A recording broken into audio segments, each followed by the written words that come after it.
মৌলভীবাজারের বড়লেখার সীমান্তবর্তী সাইপুর গ্রামে 2000 সালে গড়ে তোলা হয় বনশ্রী আশ্রয়ণ প্রকল্প। প্রধানমন্ত্রীর কার্যালয়ের বিশেষ বরাদ্দে এই প্রকল্প বাস্তবায়ন করে সেনাবাহিনী। এই প্রকল্পে পুনর্বাসন করা হয় 40টি অসচ্ছল মুক্তিযোদ্ধা, দুস্থ ও ভূমিহীন পরিবারকে।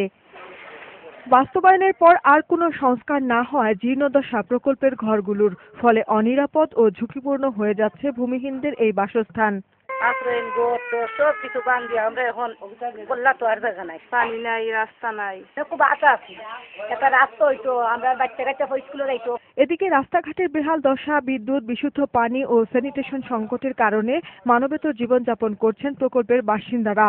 এছাড়া পুনর্বাসনের 15 বছর পেরিয়ে গেলেও এখনো পরিবারগুলোকে দেয়া হয়নি ভূমির দলিল। আমরা কোনো অসহায় আছি আর কি, মানুষের বাড়ি তো খুঁজি। সেগুলো জিজ্ঞাসা করে না। এখন আমরা গড় বাঙ্গিয়া পড়ে গেছে, যে সরকারে আমাদের দয়া করি আবার দেয়, আমরা বাচ্চা কাচ্চা নিয়ে থাকতাম। এ প্রকল্পের সমস্যা স্থানীয়ভাবে সমাধান করা সম্ভব নয় বলে জানান স্থানীয় জনপ্রতিনিধি। আগে ডিসি মহোদয়কে নিয়ে আমরা দেখাইছি, উপজেলা চেয়ারম্যান সঙ্গে পরিষদের সিদ্ধান্ত নিয়েছি। বিষয়টি উপজেলা পরিষদের মাসিক সভায় উত্থাপন করে বরাদ্দ আদায়ের চেষ্টা চলছে বলে জানালেন উপজেলা চেয়ারম্যান। নিপুণভাবে কাজ হওয়ার কথা ছিল, ঠিক সেভাবে সেই কাজটি হয়নি। আমাদের সমন্বয় সভায় আমরা এই ব্যাপারে যে একটি পদক্ষেপ নেব।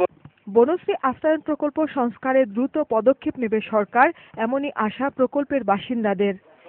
ডেস্ক রিপোর্ট, বৈশাখী সংবাদ।